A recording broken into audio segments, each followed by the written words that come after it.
Muy buenas noches, ¿cómo están ustedes? Bienvenidos a Estado Nacional Prime. Hoy estaremos hablando de cómo se enfrenta el alza en las cuentas de la luz a contar de la próxima semana. ¿Se ampliará el subsidio para más personas? También abordaremos la polémica salida de Juan Andrés Lagos del gobierno, que abrió todo un conflicto con el Partido Comunista. Y además estaremos con la presidenta de la SOFOFA, Rosario Navarro, hablando sobre cómo mejorar el crecimiento y la inversión en nuestro país. Aquí comienza Estado Nacional Prime.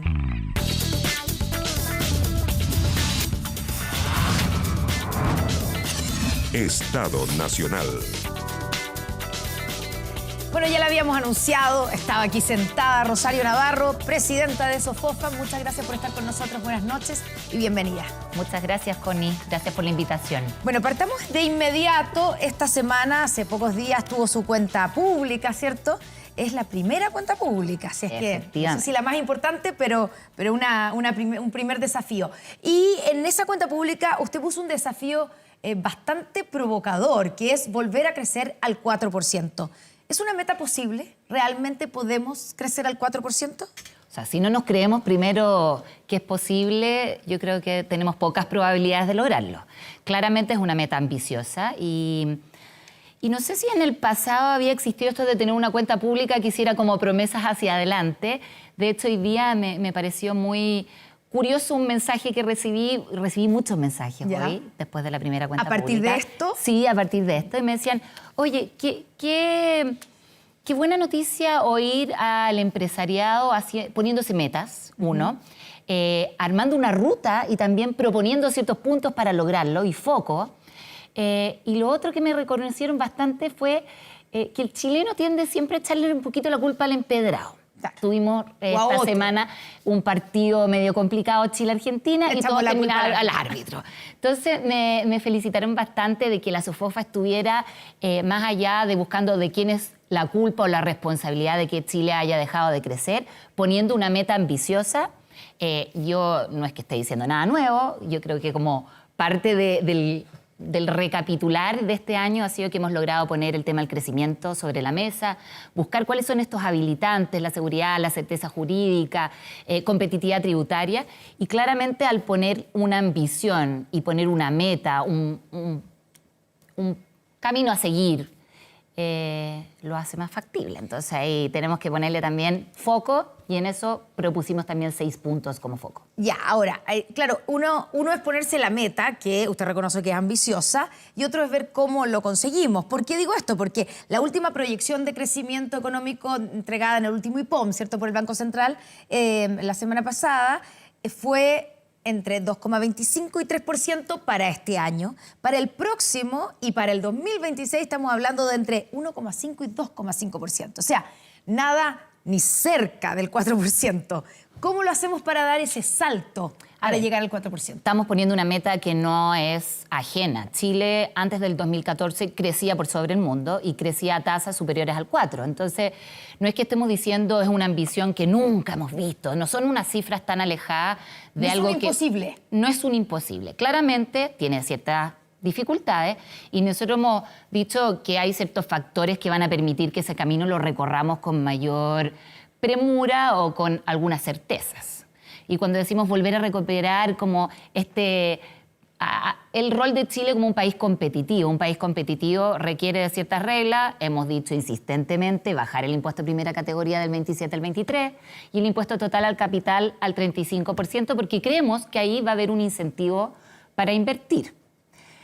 Cuando tú tienes competencia tributaria, cuando tú tienes las reglas como parejas para los inversionistas chilenos como para los inversionistas extranjeros, claramente favoreces que se vuelva a recuperar la inversión, pero la inversión sigue siendo un punto crítico. Ya, vamos a hablar de la inversión, pero antes de eso, una cosa son los números, obviamente, y que, como usted dice, no es que estemos hablando de algo que no haya ocurrido en Chile, que no conozcamos. Ahora, en este minuto, con las cifras que tenemos, que le acabo de demostrar, se la sabe obviamente, de 2024, 2025, 2026, todavía estamos lejos del 4, bastante lejos, pero además hay un ambiente político. ¿Está el ambiente político como para tomar ese ese guante de alguna manera que usted ha lanzado de volver a crecer y volver a crecer al 4%? ¿Está ese ambiente creado?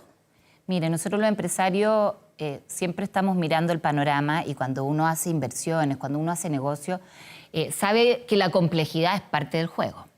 En ese sentido, el ambiente político, como usted menciona, está revuelto no solo en Chile, en el mundo. Si usted mira toda la realidad a lo largo de la orbe, hay complejidades. El mundo es complejo, estamos viviendo todos los efectos post-pandemia, estamos viviendo los efectos de guerras, de revueltas sociales, y todo eso claramente genera dificultades. Pero, como yo le digo, como gremio empresarial nos ponemos metas ambiciosas que creemos que pueden ser factibles de cumplir, y a pesar del ambiente político revuelto no podemos restarnos de tener un anhelo y un sueño compartido, y yo creo que en eso empresarios, chilenos, ciudadanos de cualquier color político ven la necesidad de volver a poner el crecimiento como una meta. Ya, o sea, ¿usted siente que esta propuesta y esta ambición cae en terreno fértil en términos políticos? ¿Por qué se lo digo? Porque usted misma dijo al comienzo, hemos recuperado la importancia del crecimiento.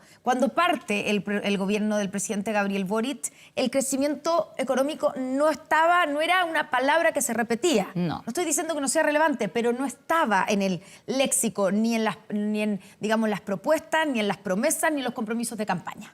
La verdad Hoy es que día, no. ¿eso ha cambiado? Pero por supuesto, o sea, vengo llegando, me bajé hace pocas semanas del avión de la gira presidencial a Europa, y la verdad que cuando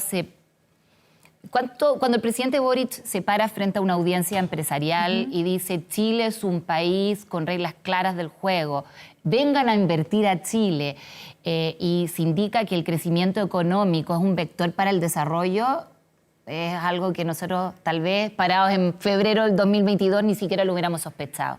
Hoy día el gobierno habla de crecimiento, la ciudadanía ha vuelto a poner el crecimiento. El crecimiento es bien etéreo cuando tú lo hablas así como en genérico, pero tiene efectos inmediatos en la empleabilidad, en la mejora de remuneraciones y finalmente genera bienestar social. Entonces, y además el mejor vehículo para recaudar. Entonces, por todos lados, un win-win cuando ponemos el crecimiento y lo ponemos como un eje prioritario. ¿Y usted le cree al presidente Gabriel Boric cuando habla de la importancia del crecimiento? Mire, yo cuando lo veo hablar de Chile siento mucho orgullo. La verdad que después de las giras uno siempre nos tocó en esta ocasión compartir con parlamentarios, con distintos emprendedores y el mundo startup y con un grupo de científicos bien notables.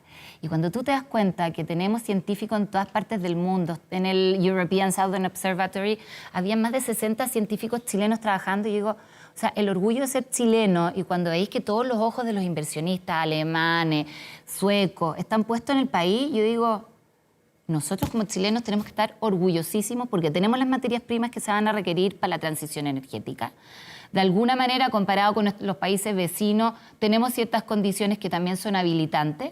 Y si usted me pregunta, ¿y qué hay que corregir para que nos vaya mejor? Bueno, la certeza jurídica, tener un sistema de permisos mucho más eficiente, acortar los tiempos de espera. Y como dices tú, bueno, para recuperar la inversión son necesarias ciertas condiciones que hoy día hay que ir recuperando, como la seguridad, la permisología y la certeza jurídica. Ya, usted que estuvo ahí en la gira con el presidente, que viene llegando de fuera, ¿cómo ven a Chile desde fuera? Cuando me imagino que usted se sienta a conversar con su equivalente o con su par de, no sé, Suecia o Suiza o Francia, Alemania, los lugares donde estuvieron. El año pasado más en España. Claro. Sí. ¿Cómo se está viendo hoy a Chile cuando vamos a vender a nuestro país como un lugar atractivo para que traigan sus inversiones? La verdad es que Chile hoy día está en el ojo de los inversionistas. No solo por las materias primas que van a ser necesarias para muchos de los negocios de futuro, el cobre, el litio, el potencial de hidrógeno verde, todo el tema relativo a la energía eólica, la energía solar. O sea, Chile hoy tiene muchas condiciones que son privilegiadas cuando tú analizas a otros mercados. Y por otra parte, yo diría que también el mundo de la ciencia y el conocimiento que hoy día tenemos en Chile es de bastante valor. Sí, nos preguntaron harto el tema de los permisos. En Alemania lo preguntaron. Ya, oye, ya, pero ¿Cuándo van a sacar adelante? ¿Están al tanto de que hay un proyecto de ley para reducir? La verdad es que no tienen ese nivel de detalle. ¿Es un problema que tiene Chile? No, tampoco los indicaban como un problema, porque muchos de ellos no han hecho negocios en Chile nunca. Pero lo preguntaron en 2 o 3 ocasiones, hacíamos estas roundtables. A mí me tocó, de hecho, compartir con el ministro Pardo y con José Miguel Benavente cuando hablábamos de los facilities que tiene Chile. Y 2 o 3 empresarios preguntaron, bueno, ¿y cuántos son los tiempos que se requieren para echar a poner en marcha un proyecto de inversión? ¿Qué le contestaban? Bueno, es que ahí el presidente había dicho, antes de que entráramos a los roundtables, había dicho, bueno, no les quiero vender como la pomada. Sí. Lo dijo Chile, lo sí. dijo y fue súper claro. En Chile todavía tenemos ciertas dificultades, pero estamos en camino y queremos resolverlo. Y dijo, se comprometió a reducir los tiempos de espera en 1/3. Entonces, ya llegando con esa conversación, sí entramos a la cancha más chica, oye, ¿cuánto tardan los proyectos y la permisología? Tenemos como bien sindicada más cuáles son los problemas con respecto a las concesiones marítimas o no sé, hay ciertos nudos o cuellos de botella que hay que resolver. Entonces, Preguntaban por los permisos, o sea, por, digamos, la demora en la aprobación de los permisos. Preguntaban por la certeza jurídica, los cambios, por ejemplo, tributarios. ¿O no? yo diría que meten todo en un gran paquete. Cuando hablan de la certeza jurídica, el tema de los permisos están súper relacionados. Ya. Entonces, como país serio, tenemos que cumplir con las promesas que ofrecemos y en ese sentido resolver el tema de agilizar los proyectos de ley vinculados a los permisos sectoriales y a la ley 19.300, a mí me parece prioritario y lo hemos puesto como uno de los principales impulsores pro inversión. Ahora, hablamos de los impuestos, me imagino que también puede ser que haya sido pregunta ya, pero usted en su cuenta pública pidió o subrayó esta idea de bajar el impuesto corporativo, ¿cierto?, del 27 al 23%. Sí. Y el impuesto, digamos, a las personas al 35%. No, el impuesto al capital Al capital, total. Sí, perfecto, ya. al 35%. Y yo te diría que ha habido bastante consenso en esa discusión y esperamos seguir teniendo las conversaciones pertinentes con el ministro Marcel. Ya, y cuando conversan ese tema con el ministro Marcel, él parece acoger ambas propuestas. Se lo pregunto porque si seguimos bajando impuestos también es otro punto que se pone sobre la mesa.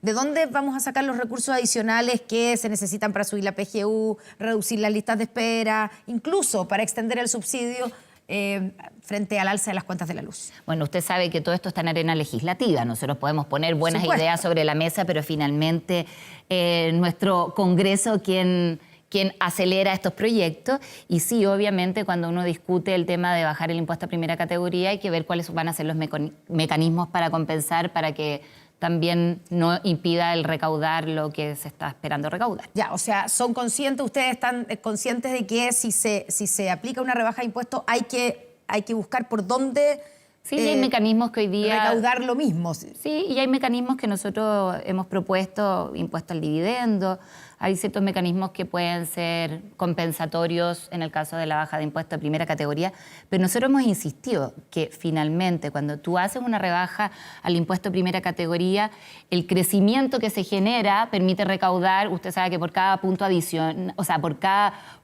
adicional de crecimiento recauda 800 millones, entonces ahí no hay por dónde perderse. El mejor Ya, o sea, ahí viene recaudador es el crecimiento. Ya, o sea, pero ahí viene la tesis de que se bajan los impuestos, aumenta el crecimiento y por lo tanto si se bajan los impuestos finalmente se puede terminar recaudando más. Efectivamente. Que parece una afirmación bastante atrevida y polémica. Sí, yo creo que es atrevida y polémica, pero hay bastante evidencia sobre eso. ¿Y hay voluntad política por parte del gobierno, por parte del ministro Marcel, para bajar los impuestos? Mire, él mismo ha comentado en distintas ocasiones y de hecho el proyecto de ley que fue rechazado el año pasado venía con una rebaja de impuesto de primera categoría del 27 al 25. Pero ahora Por todavía ende, ya ha pasado el año de veda de ese proyecto y todavía no se presenta. por eso yo creo que hay que estar muy atentos a las siguientes propuestas, pero el mismo ministro ha visto el beneficio que podría generar si hay una baja de impuesto a primera categoría.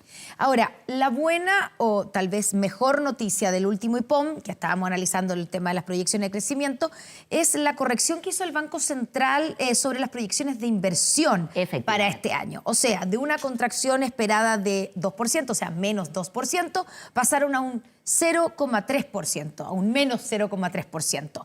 El ministro de Economía en ese momento dijo que esto era una buena noticia, pero que no los dejaba tranquilos. ¿Qué tan buena noticia es?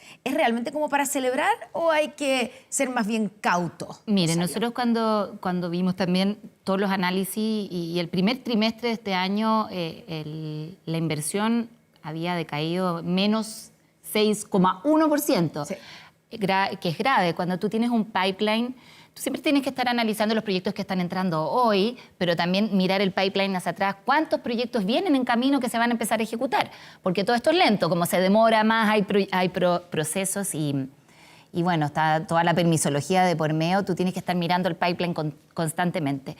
Y yo digo, son brotes verdes, hay que siempre estar observando cuál va a ser la tendencia y efectivamente parte prioritaria para recuperar la inversión es esto de la certeza jurídica, es esto de la permisología, o sea, hay más factores, pero efectivamente hay que estar observando cautamente, pero también con optimismo. Yo creo que no hay que ser chaqueteros en esto, siempre es una buena noticia que se haya corregido hacia el alza. Ya, pero todavía no es como para descorchar champaña, como se dice. Bueno, por eso te digo, yo creo que hay que estar mirando de forma atenta estos brotes verdes para que después con la primera lluvia no se caigan los brotes. Y esa certeza jurídica, hoy día, ¿usted diría que hay una mayor certeza jurídica en el país para la inversión?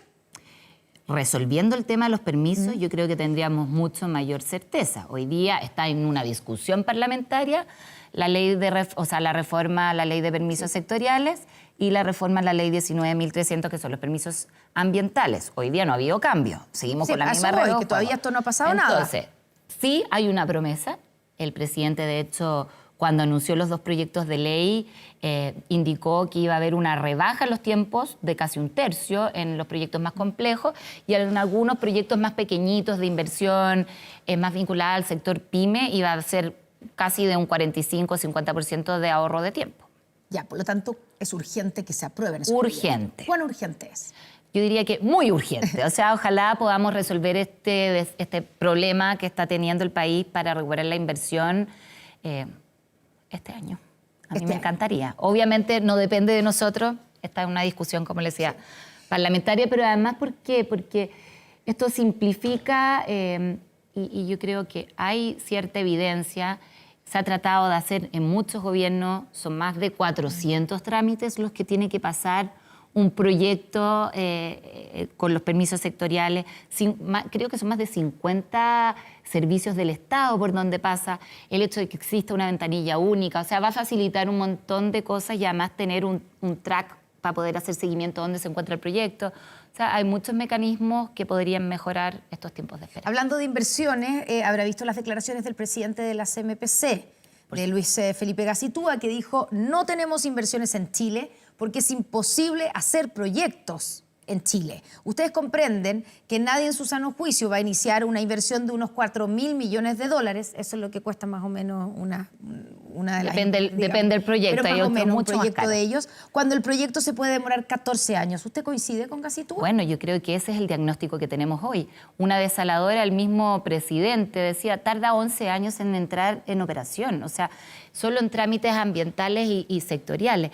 Y las urgencias son hoy. Y cuando tú haces un proyecto de inversión, hay que entender que el capital que tú proyectas para que este proyecto, cuando entre en operaciones, tenga una duración de largo plazo y te están cambiando las reglas constantemente. No tienes la certeza si una vez que tú ingresas, los mecanismos por los cuales ingresaste van a cambiar en el camino. Entonces, toda esa incerteza, obviamente, te hace tener detenida la inversión.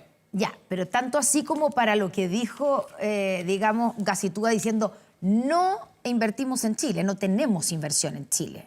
Bueno, eso es lo que dijo, así dramático. A lo que le contestó el ministro de Hacienda fue bastante duro. Primero diciéndole, una empresa que fue protagonista de uno de los casos más escandalosos de colusión que han habido en tiempos recientes, debiera ser más prudente. Y dijo también, qué raro, porque yo no veo esa actitud en inversionistas tanto extranjeros como otros en nuestro país. Y que están preguntando, por ejemplo, en el caso de la inversión extranjera, por las posibilidades de invertir en el litio.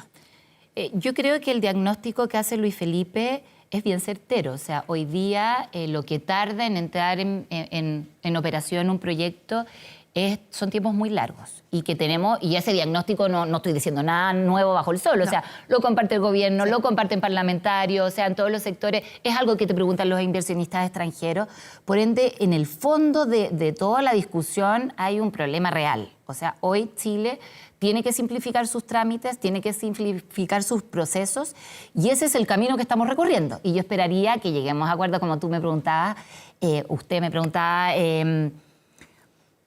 Ojalá se resuelva este año, porque la verdad que si tú miras el pipeline de inversión ha ido decayendo enormemente y hoy día tenemos que volver a recuperar ese pipeline si queremos que Chile en 10 años más tenga proyectos de inversión relevantes. Ya, pero cuando uno le pregunta sobre inversión al ministro Marcel, el ministro Marcel dice que estamos con más inversión, que la inversión extranjera está en un nivel bastante más alto, está digamos, viendo una realidad paralela. No, yo creo que hay que analizar distintos factores. Cuando tú hablas de nuevas inversiones, más allá si son extranjeras o chilenas, es que se generen nuevos proyectos. Efectivamente, hemos tenido un aumento en inversión extranjera, pero ha cambiado de mano el capital. Yeah. Eran empresas o industrias que estaban en manos de capital chileno y que ha entrado un inversionista extranjero. Efectivamente, estamos con buenas tasas de inversión extranjera, pero no entremos en la discusión. Lo que queremos son nuevas inversiones que generen nuevos empleos. Efectivamente, ¿Y eso no es lo que ha pasado? Últimamente no hemos tenido grandes inversiones.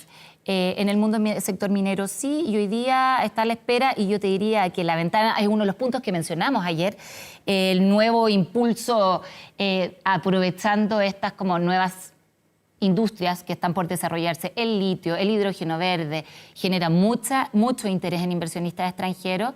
Y si tú ves el caso de hidrógeno verde en Magallanes, tenemos muchos proyectos en cartera, pocos en ejecución, se ha tardado más de lo que esperamos y la ventana de oportunidad es hoy, no la perdamos. Ese es como el gran llamado. Yo te diría, hay interés, hay mucha gente que quiere operar, tenemos empresas de clase mundial chilenas, no podían creer en Alemania que tuviéramos el piloto de HIF ya desarrollando e-fuels. Entonces, apuremos la causa, el tranco, para que esos proyectos pasen de un piloto a operaciones reales. Bueno, esta semana el tema no han sido estas grandes empresas, sino que las alzas en la cuenta de la luz. De eso estamos preocupados todos, ¿cierto? Que nos van a subir ahora la próxima semana, el 1 de julio, en una subida que va a ser en 3 partes. ¿Usted cree que el gobierno debe ampliar el subsidio más allá del 40% comprometido? Mire, yo creo que primero que nada normalizar las tarifas eléctricas es una buena política, a pesar del costo que pueda significar, pero si no es pan para hoy, hambre para mañana. Uno siempre tiene... Son difíciles de tomar estas decisiones. La cuenta que no se paga... o sea, nadie no termina pagando... o sea, no pagar las cuentas no existe. ¿Me entiendes? Entonces, alguien la va a pagar alguien la termina pagando y siempre es más caro. Entonces, desde esa perspectiva, hoy el subsidio que está como discutiéndose es un subsidio que igual tiene un efecto en el 40% de los hogares, que me parece que es un subsidio que igual viene a apoyar, o que al menos el 40% de los hogares va a recibir algún tipo de subsidio. Bueno, esas son discusiones que hay que evaluar, pero en un principio como normalizar las tarifas nos parece que es algo positivo para no cometer, y tiene una segunda variable que no sé si alguien la ha puesto en la mesa. Cuando los inversionistas deciden invertir en la industria energética, nacionales e internacionales, hay ciertos principios que están por delante cuando tú decides invertir. El congelar la tarifa no es parte de las reglas del juego, entonces también de cara a inversionistas de afuera, el que nosotros empecemos a normalizar esto, dice, Chile es un país serio que respeta sus acuerdos y que de alguna manera está tratando de ponerle cota a algo que fue muy puntual por una situación particular que estábamos viviendo y que hoy día empieza también a decir, oye, las reglas de juego en Chile se respetan. Ya, y en ese sentido, las ideas o las propuestas o las presiones incluso de algunos parlamentarios y parlamentarias de que se renegocien los contratos con las empresas generadoras o que se vuelvan a congelar los precios, además de aumentar el subsidio, ¿a usted le parecen inviables? A mí me parece que es bastante inviable hoy. ¿O poco serias? No quiero hacer un juicio de valor de las opiniones de terceros, pero nos parece que hoy día hay que transparentar los costos, hay que ver cuáles son los mejores mecanismos y claramente de cara también como a estas reglas del juego, cuando hablamos cuál es la certeza jurídica, también hay un componente de certezas cuando tú decides transparentar cuál es el valor real y por qué estás normalizando las tarifas que estuvieron congeladas. Ya, ahora el problema de eso es que al transparentar las tarifas es que hay un sector de la población a la que le va a subir muchísimo. O sea, un sector que podríamos, no sé, calificar de clase media, a la que no le va a llegar el subsidio, porque el 40% más vulnerable... Creo que equivale como a 1.600.000 hogares. Exacto. Estamos hablando de gente, no sé, que hoy día puede pagar 50.000 pesos, le va a subir a 70.000 pesos la luz, o al que paga 70 u 80 le va a pagar sobre 100.000 pesos. Las pymes, por ejemplo, también, que tienen un alto consumo. Y claro, a las que lo más probable es que no les llegue, porque esto es para familias más vulnerables. ¿No debiera hacerse algo ahí, un esfuerzo mayor para poder llegar, para que esta alza no sea tan dura? Mira, yo analizo el tema de la tarifa eléctrica, es un desafío que están viviendo muchas economías. O sea, lo más probable es que de aquí al futuro lo que más suba en el mundo sean las tarifas eléctricas. Hoy día porque el consumo es mucho más grande y porque los costos se han encarecido enormemente por los mismos factores que hablábamos anteriormente. El tema de la guerra en Ucrania, el mismo tema del conflicto en Gaza, ha hecho que las tarifas eléctricas y las tarifas en general energéticas en todas partes del mundo estén al alza. Y eso es innegable. O sea, tenemos que hacernos cargo también de ese factor. Con prudencia, obviamente, Claro, pero no negando que eso existe. Y además, lo que dice usted, tenemos que ver también cuáles van a ser otros mecanismos para que tengamos energías más eficientes y baratas en el futuro.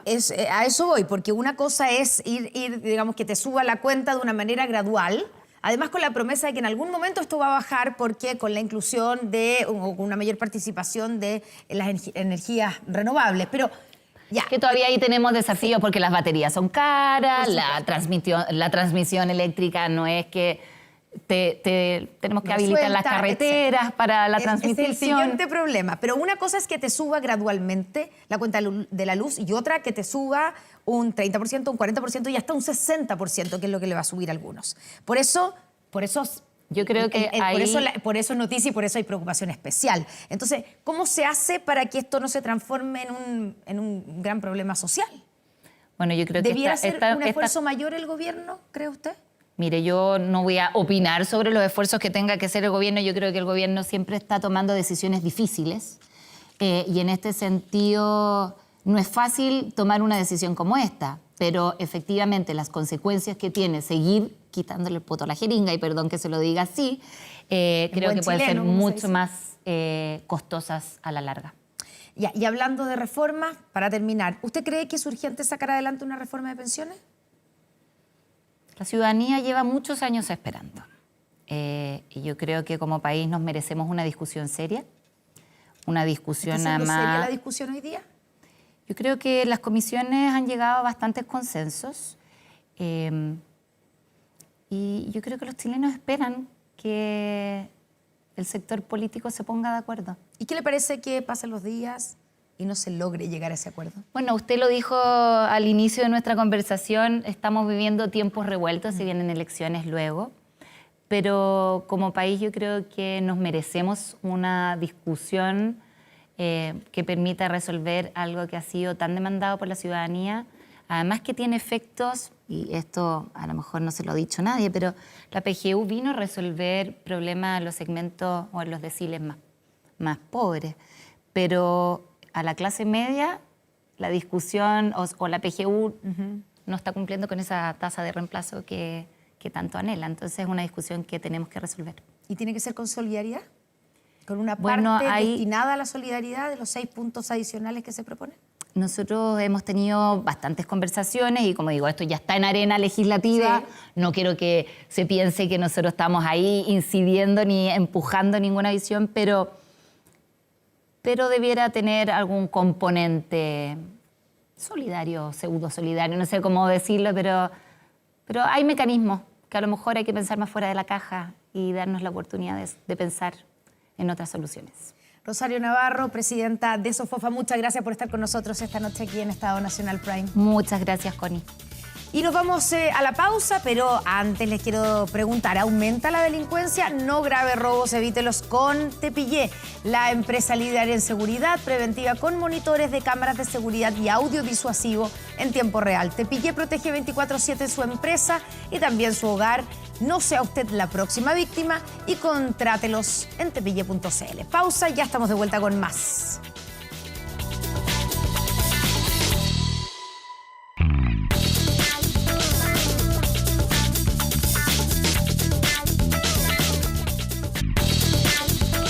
Estamos de vuelta aquí en Estado Nacional Prime. Si no puedes tener el control total desde cualquier parte y en línea, Kame ERP es para ti. Facturación electrónica, integración con bancos, flujo de caja, remuneraciones, todo en un solo lugar y mucho más desde 12 UF al año.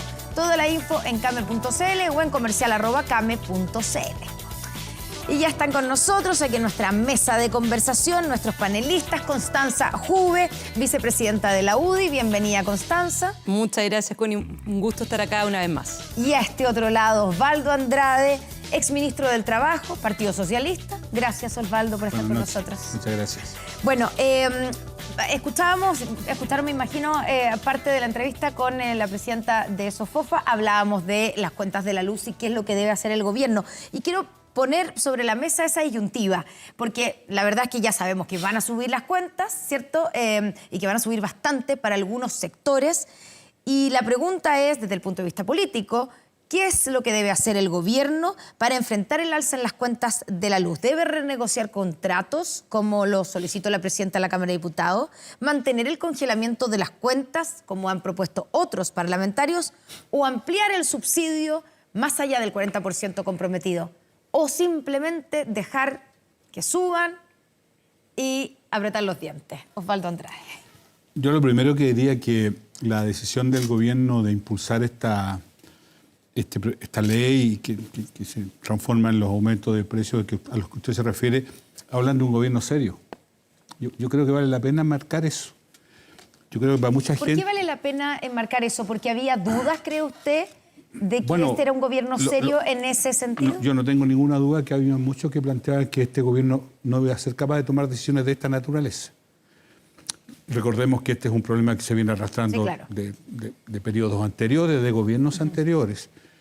Y lo más razonable es que este gobierno hubiera planteado, desde la fisonomía que intentó plantearse su identidad, que esto siguiera prorrogándose. Bueno, lo hizo al principio. El 2022 se aprobó una ley para mantener el congelamiento de las tarifas. Entonces, es serio que de una vez por todas se tome carta en el asunto y se tomen decisiones que son impopulares, que son mañana uno en un cuadro electoral como el que tenemos, pero habla bien de un gobierno. Segundo, que en esto hay una corresponsabilidad. Hay un proyecto, esta es una ley que fue aprobada con una amplísima mayoría, sino unanimidad, en el Parlamento, y en consecuencia encontrarse con que ahora hay muchos que se sienten sorprendidos o que dicen que no estuvo toda la información, me parece una frivolidad.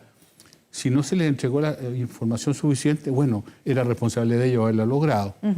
Y en consecuencia creo que llamar a sorpresa esto me parece sinceramente una frivolidad. Y lo tercero, yo creo que si efectivamente hay, con la constatación que esto afecta a un sector de la ciudadanía que no va a estar, que no accede al subsidio, y hay una voluntad política del resto de los actores corresponsables de esta decisión, insisto en eso, de avanzar para enfrentar ese sector que, mereciéndolo, pudiera ser objeto también de un aporte. No olvidemos que los subsidios son plata fiscales, son plata que aportamos todos, digamos, de un modo u otro. Tienen que salir de alguna parte. De alguna parte, lo razonable, y me parece en ese sentido que la seriedad del ministro Marcel es bien interesante, porque dice, ok, avancemos si hay que avanzar para ampliar el subsidio, pero recursos hoy día no tengo, entonces veamos de dónde aparecen estos recursos.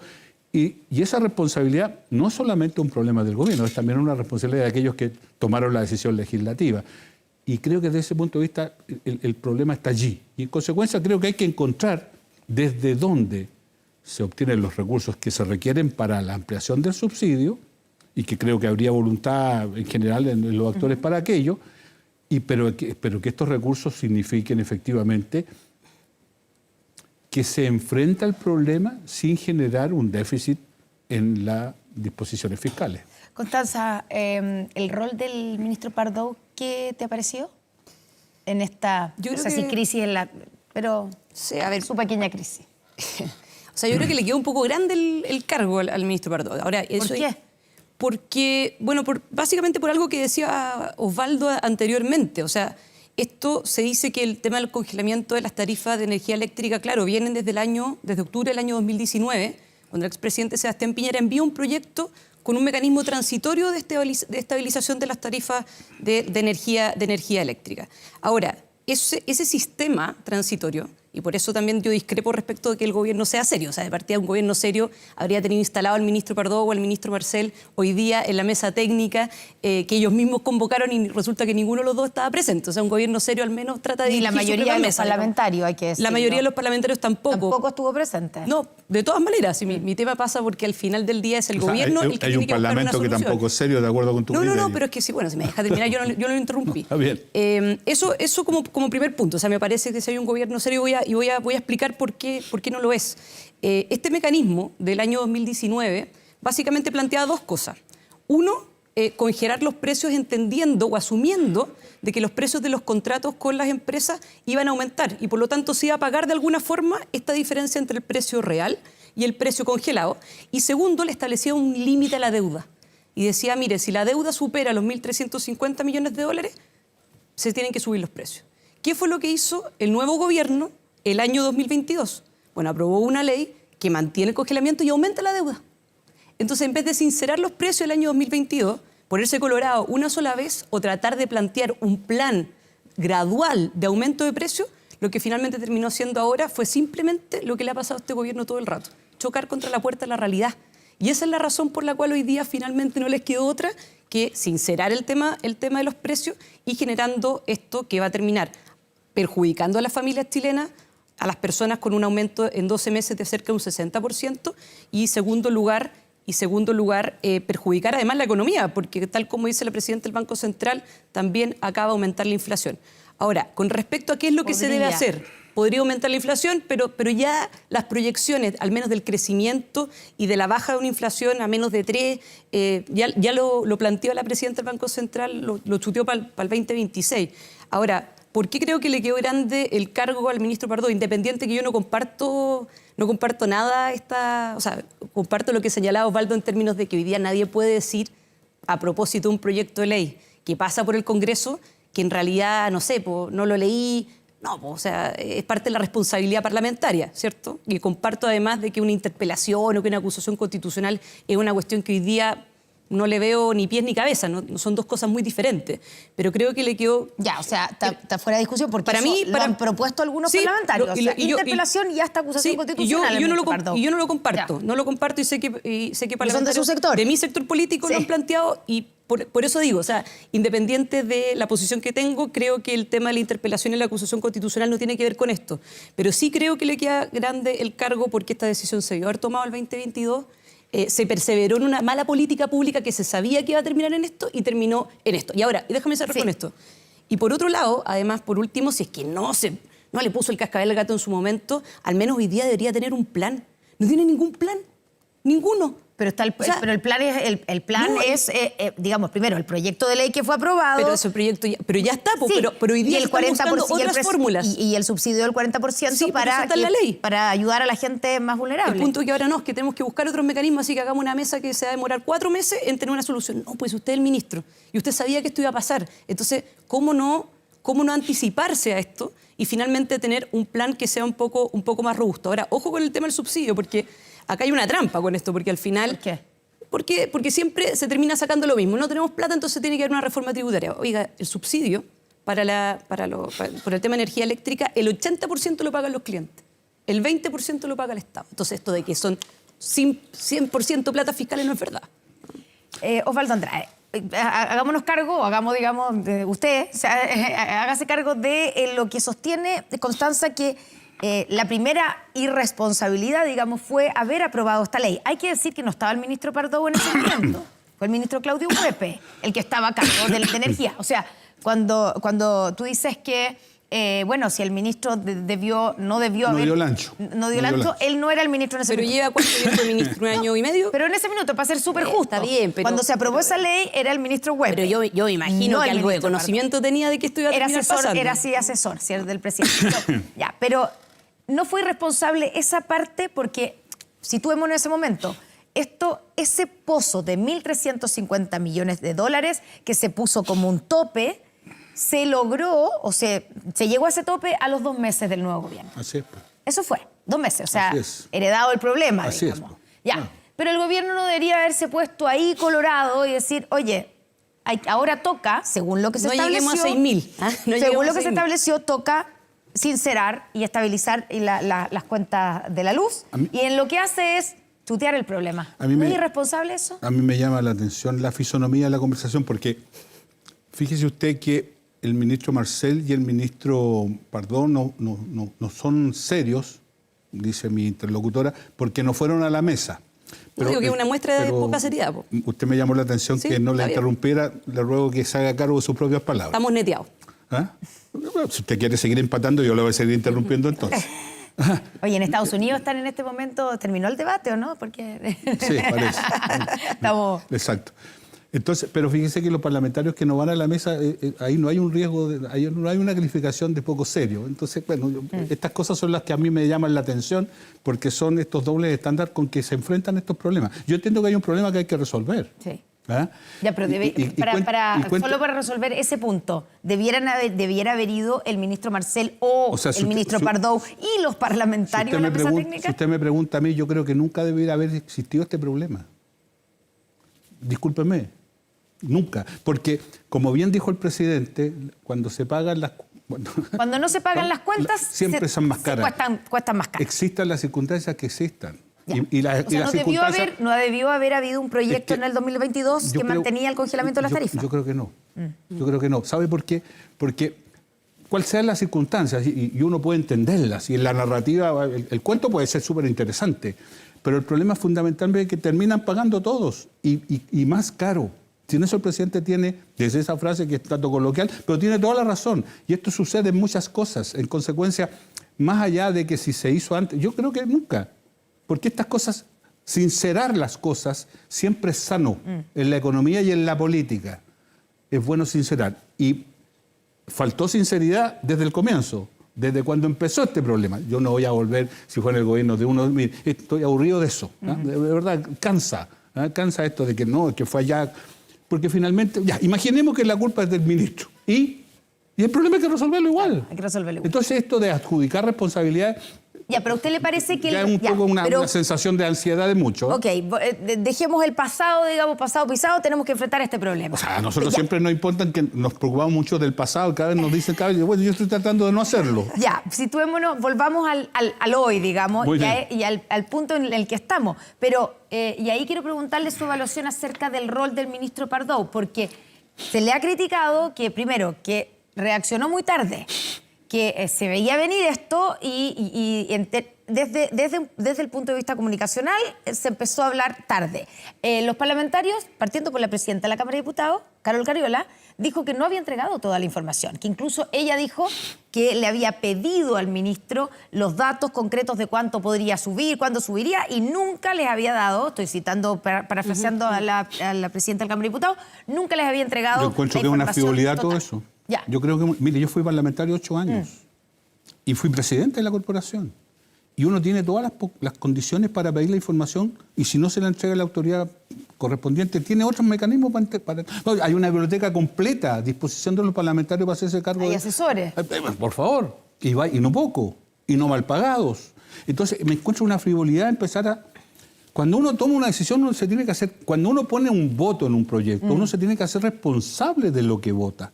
Y como ahora pareciera ser que, o sea, no se ve bien, hay que buscar un culpa. Entonces, me hicieron leso. Ese es finalmente el concepto. Sí. Me engañaron. Oye, por favor, si estamos todos entre adultos.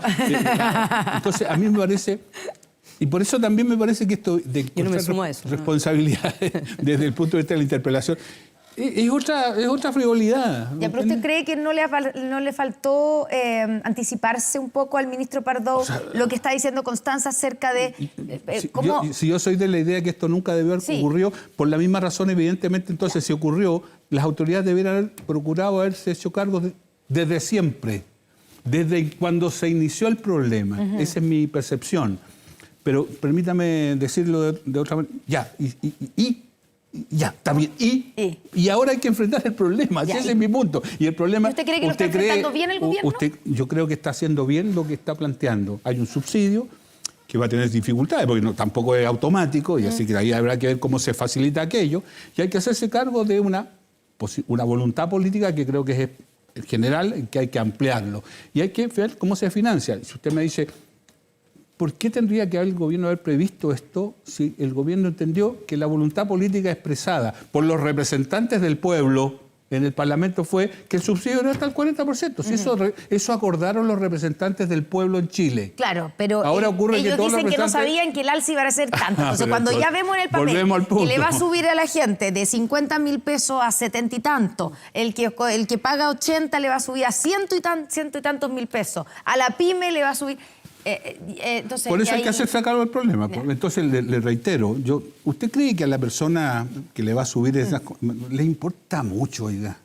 Si se hizo esto así, si hizo allá. A ella lo que le importa no, pero es le importa así ahora que le ayuden a pagar. Exacto. Y como la responsabilidad es, reitero, de todos los representantes, no lo digo con ironía, lo digo con franqueza, gobierno y parlamento, bueno, que nos arreglen el problema. Pues. Ya, ¿y cómo nos arreglan el problema, Constanza? Sí, yo primero, quizá un análisis está bien lo que dice Osvaldo. Yo comparto sobre todo el tema institucional. Solo te voy a interrumpir para decirte que gracias. No, pero desde el punto de vista institucional, ¿cierto? Y es la misma razón por la cual yo creo que no hay razones para acusar constitucionalmente al ministro Pardo, ni tampoco interpelarlo, porque en estricto rigor esto fue un proyecto de ley que pasó por el Congreso, que tuvo una amplia mayoría, para ser justa nomás. Creo que la diputada Cariola que rechazó, creo que votó en contra, creo que votó en contra del proyecto, pero debió haber tenido o uno asume, ¿cierto?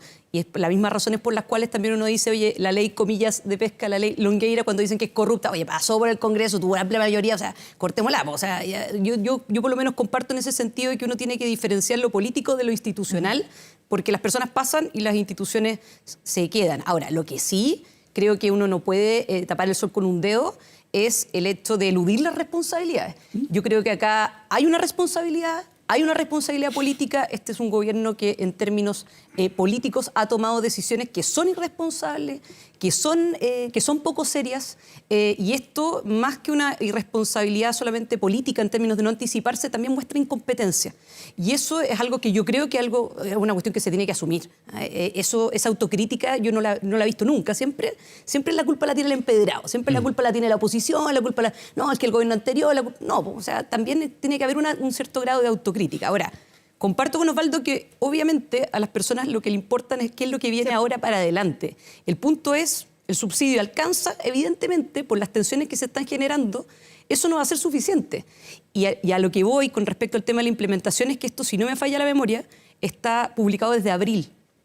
Abril creo que el proyecto de ley creo que fue aprobado, si no me falla la memoria. Bueno, ya debería haber claridad respecto del reglamento, respecto, por ejemplo, si va a ser automático o si se va a tener que postular. Son cosas que no están aclaradas. Pero dijeron que se va a tener que postular al subsidio. Bueno, se dice eso, pero también esa cuestión va a generar un problema práctico, pero eso debería estar resuelto, debería estar listo. Ahora, el subsidio es suficiente. Eventualmente, entendiendo que los clientes se ponen con el 80%, el gobierno con un 20%, yo entiendo, y aquí entiendo también de la discusión, que el ministro Pardo le pidió al ministro Marcel que el Estado hiciera un esfuerzo mayor para netear un poco lo que es el aporte privado con el aporte público, y eso entiendo que no ocurrió. Ahora, vamos a congelar de nuevo, o sea, sería, pero ya retroceder. En eso hay acuerdo, no están los dos de acuerdo, o sea, ni el renegociar. El nivel de populismo y de oportunismo también respecto a este tipo de cosas a mí me parecen realmente insólitas. Ya, yo los quiero invitar a que cambiemos de tema, porque no es el único tema. Esta ha sido una semana de enfrentamientos, podemos decir así, verbales al menos, entre el subsecretario del Interior, ¿cierto?, Manuel Monsalve, y la alcaldesa de Providencia y precandidata presidencial, Evelyn Matei. Para luchar contra el crimen organizado, que es el tema o el telón de fondo que está en esta pugna, ¿no es mejor trabajar juntos, en colaboración, en vez de enfrentarse e interpelarse públicamente como lo han hecho Monsalve y Matei, Osvaldo Andrade? Absolutamente. El problema que tenemos de inseguridad general y de crimen organizado en particular requiere de un gran entendimiento nacional de todos los actores, sin lugar a dudas. Yo de eso no tengo ninguna duda. Es imposible que enfrentemos y resolvamos este problema si no está el concurso de todos. Gobierno, parlamento, actores sociales, empresarios. No, es demasiado grave el problema como para no hacer esa afirmación. ¿Y de quién es la responsabilidad en este caso? Volvemos al punto, ¿se fija? Porque, yo reitero, yo compartí oficina con Manuel 8 años, con Manuel Monsalve. Tengo la mejor opinión de él. Creo que ha hecho un trabajo estupendo. La propia alcaldesa Matei en su momento señaló que era lo más serio que había en el gobierno. Sí. Bueno, hoy día el conflicto es con el más serio que ella misma reconoce del gobierno. Vea usted. Pero al margen de aquello, yo creo que estas son las típicas escaramuzas que no conducen a nada. A nada. Y creo que vamos a tener este problema porque entramos en el túnel electoral. Este es un tema extraordinariamente complejo, pero además que rinde electoralmente en uno u otro sentido. Entonces, ¿usted cree que lo que ha hecho la alcaldesa Evelyn Matei con sus críticas es buscar réditos electorales? Ella no va de candidata. No me atrevo a afirmarlo porque no tengo una cercanía tal como para afirmar una cosa de esa naturaleza, entrar en su voluntad. Pero lo que no Pero tengo... usted lo está sugiriendo. Y por eso lo voy a explicar. Lo que no tengo ninguna duda es que efectivamente este tipo de controversias van a estar en un marco de un proceso electoral en curso. Y desde ese punto de vista lo que llamaría es que no solo a la alcaldesa, sino que a todos los candidatos tratáramos de prescindir en este tema en particular, probablemente en otros también, pero en este en particular, dada su envergadura, prescindir de transformarlo en un tema electoral. Yo sé que es difícil, porque además, le reitero, yo entiendo que la alcaldesa tiene un problema propio, que es que tiene al lado de su derecha a un sector que se nutre de este tema y que le ha rendido este tema. Y en consecuencia yo comprendo aquello, pero creo que los liderazgos tienen que tener la capacidad de abstraerse de aquello, porque le reitero, creo que es demasiado serio el problema. Constanza Juve. Evelyn Matei está utilizando el tema del crimen organizado, seguridad, criticando al gobierno para tener réditos electorales o para competirle a su, como dice Osvaldo, a su flanco derecho que se nutre con este tema de la seguridad. Yo creo que para quienes conocen ni siquiera en profundidad, sino que conocen a Evelyn Matei, saben que no tiene muchos pelos en la lengua para esto y es bastante sincera y no se deja amenazar en el fondo por lo que puede estar en la vereda de la derecha o la vereda de la izquierda. Ella explicó bastante bien la razón de por qué dijo lo que dijo. Señaló que hace 2 años atrás ella entregó antecedentes de 75 personas a propósito de las detenciones que hizo Seguridad Ciudadana de Providencia respecto a los motochorros, entendiendo que los motochorros es parte de un árbol criminológico que podría llevarnos, ¿verdad?, a bandas de narcotráfico, de crimen organizado. Entonces, a mí me llama la atención la respuesta infantil y media ansiosa a propósito de lo que señalaba antes Osvaldo en términos de entrar a pelear en circunstancias que el propio subsecretario entiendo que había recibido sus antecedentes y no les dio respuesta. Entonces, sí, yo creo que en esto uno tiene que trabajar unidos porque es un problema que no es teórico, es un problema real, el nivel de inseguridad que tenemos en Chile, el nivel también de cómo está enquistado el crimen organizado y el narcotráfico, la sensación de temor que es inédita en la historia de Chile probablemente, el que estamos viviendo, por lo tanto debiéramos todos trabajar juntos en eso y yo entiendo en ese sentido y creo que no ha sido justo en general el oficialismo en términos de que los proyectos de ley que han sido aprobados por temas de seguridad, son proyectos de ley que han sido aprobados a pesar del oficialismo, con voto en contra del Frente Amplio, con voto en contra del Partido Comunista. Entonces, uno esperaría una altura de miras en términos de este tipo de discusiones y no decir, bueno, a ver si levantas tú el secreto bancario, no, pero que no lo... O sea, no puede ser. No puede ser que esa sea la respuesta de quien está a cargo, supuestamente, de la seguridad del país. Y por otro lado, Aquí a mí me llama siempre la atención de que cuando conviene se habla de política de Estado, pero cuando no conviene no. La realidad es que esto no es política de Estado, esto es una política de gobierno. Hoy día tenemos una cabeza, que es la ministra Carolina Toá, a cargo de la seguridad, el subsecretario Monsalve está a cargo de esto, y ellos tienen esa responsabilidad. Entonces, tirar siempre la pelota al córner, no, es que tenemos que trabajar todos juntos, está bien, pero en lo que es pertinente. Aprobación de leyes, por supuesto, pero hoy día, ¿quién está a cargo de la seguridad del país? El gobierno. Se nos acabó el tiempo y yo quería preguntarle si había anticomunismo en nuestro país, en el gobierno y en la derecha. En la derecha lo hay. ¿Lo hay? Sí, sin duda. Esto por la salida de Juan Andrés Lago. No ¿Y solo- no del socialismo democrático? No. Por favor. Los socialistas fuimos los portadores de una política contra la exclusión del Partido Comunista, y discúlpeme, y además en la desvinculación de funcionarios de la subsecretaría, de los 3 desvinculados que hemos conocido, 2 de ellos son socialistas.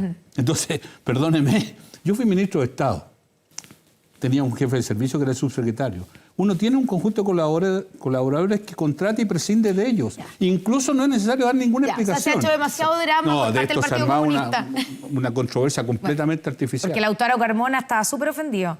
Ah, bueno, Ya. está bien, pero será es muy sensible aparentemente, pero Ya, pero usted dice, hay anticomunismo. yo creo que en el sector de la derecha sin lugar a dudas. ¿Y sabe por qué me preocupa? Perdone, porque estos discursos de esta naturaleza terminaron en el pasado generando condiciones para intentar hacer desaparecer un sector político en el país. Y eso es lo grave. Constanza Juve, ¿hay anticomunismo en la derecha, sí o no? No, era- En algunos sectores dije yo. En algunos sectores. No, es un victimismo que yo lo viví en la Convención Constitucional y que hoy día ya no es creíble, francamente. Lo hemos visto con Daniel Jaue, lo estamos viendo con Juan Andrés Lago. Nunca había visto un asesor, o sea, un presidente de partido que le diga, oye, pero ¿cómo no me dieron explicaciones a mí del asesor que están despidiendo? Yo O te sea, podría contar casos, incluso ¿Sí? en gobiernos de derecha, sí. Constanza Juve, Osvaldo Andrade, muchas Mala cosa. gracias por esta conversación, Sin por duda. estar con nosotros en Pero esta hay conversación casos. en Estado No, Nacional igual. Prime. Muchas gracias a ustedes por acompañarnos y no se olviden que el domingo a las 11 de la mañana, Estado Nacional, nos encontramos en ese momento. Hasta entonces. Buenas noches.